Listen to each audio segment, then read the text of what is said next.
بسم الله الرحمن الرحيم الحمد لله رب العالمين والصلاة والسلام على أشرف الأنبياء والمرسلين سيدنا محمد وعلى آله وصحابته والتابعين لهم بإحسان إلى يوم الدين. السلام عليكم ورحمة الله وبركاته. ولا ليال وكلن كيني أفريط بناد أينو كجو رميني بشهر رمضان أحكام تيدي آداب تيدا يو عبادوين كقفك مسلم كاهي أو بشا كفايدي سنيو. waxaynu kulankan ku soo qaadanaynaa cibaadooyinka la rabo inuu qofka muslimka ahi bisha Ramadaan ka faa'iideysto waxa kamid ah cibaadada ah inuu rabbigi baryo ducada waa cibaado weyn nabigu sallallahu alayhi wasallam wuxuu yiri ducaa huwa al-cibaada ducadu asagaaba cibaado ah ayuu rasuulku yiri alayhi salatu wasalaam ilaahina subhanahu wa ta'ala waa ina amray wa qala rabbukum ud'uuni astajib lakum إن الذين يستكبرون عن عبادتي سيدخلون جهنم داخرين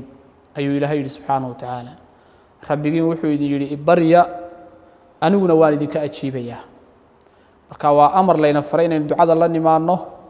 يبلغ قاد إلهي إنه بلغ قاد إنه الدعاء إنه أقبله وكقفك مسلم كواحد لجرب إنه فرطامه ولي ما دا أمر كعليه أدعوني إبريا إجابة إن لقى أجيبنا وإلهي سبحانه وتعالى كسوه عمر بن الخطاب بلغ ورين شري معناها آياتنا سقوا فسرها إنه يليه أنه دو شيء معها أجيبتان لكن دو شيء وحى أهم الدعاء إن الإلهي بريه أجيبتان كان أسقى بلن قاضي إلهي سبحانه وتعالى أسقى أجيبيه وحى رنتي مهمة إن تصنع يا علاده الدعاء بشهر رمضان سجارة لبا الريموت أرنك كواد وحوي قول الله سبحانه وتعالى وإذا سألك عبادي عني فإني قريب أجيب دعوة الداعي إذا دعان فليستجيبوا لي وليؤمنوا بي لعلهم يرشدون آيات داسو إلهي الدعاء كجور رميه وإلهي أوليه مركي أدومد يكاوي ديان فإني قريب وعن دوهي أجيب دعوة الداعي إذا دعان كأي يرانا يا إبريا يا نبريدي سواء أجيبيا aayadaas meesha quraanka lagaga sheegay waa arin in tusinaysa in Ramadaanta si gaar ah ducadu muhiim u sii tahay aayada xagee lagu sheegay waxa lagu sheegay markii Ilaahay suuratul Baqara kaga warramay ahkaamta soomka ahkaamtii soomka qayb kamid ah baa la soo sheegay ayadoo qayb kala harsan tahay oo la soo wado ayaa waxa la dhex dhigay oo dhextaal looga dhigay aayada ducada taasoo culimadu yiraahdaan waxaa laga qaadanayaa inay tusinaysaa bisha Ramadaan ducadu inay mudnaan gaar ah leedahay oo si gaar ah ay muhiim u sii tahay oo bishii ducada ay tahay arinkaasi waa arinka koobaad ee tusinaya in ducadu ayadoo si guud cibaado weyn u ah si gaarna bisha Ramadaan ay u sii mudan tahay in Ilaahay ku dhex sheegay ahkaamtii soomka markii laga warramay taas waa mid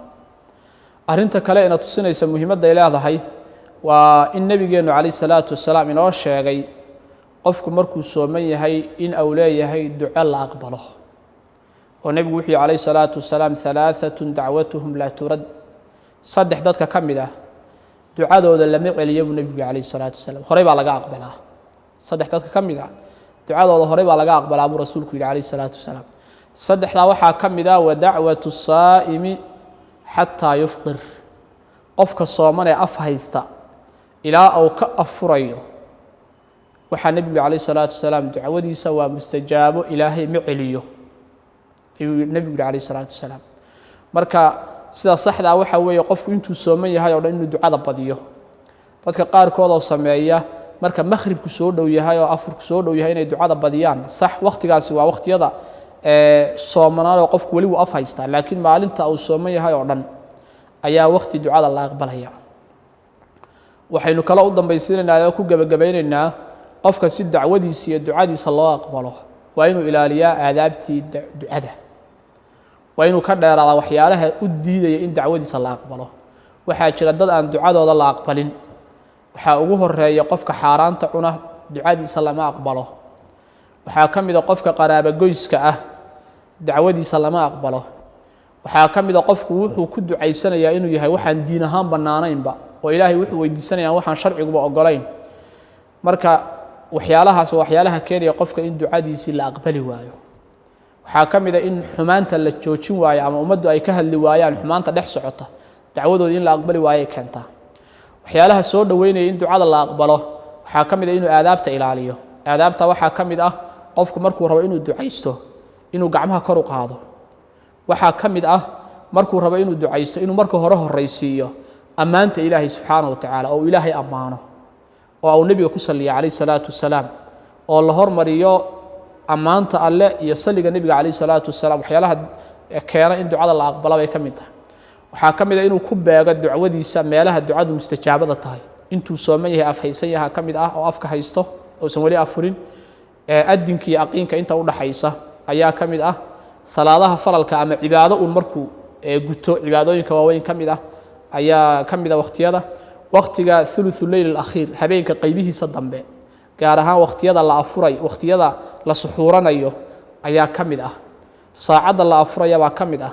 waqtiyadaas qofka muslimka ah u muhiimka ah inuu ku beego ayaa waxay ka mid tahay waxyaalaha keenaya in dacwadiisa la aqbalo ilaahay waxaynu weydiisanaynaa subxaanahu wa tacaala inta dacwadooda la aqbalo inuu ilaahay naga mid dhigo. Assalaamu calaykum waraxmatullaahi wabarakaatuh.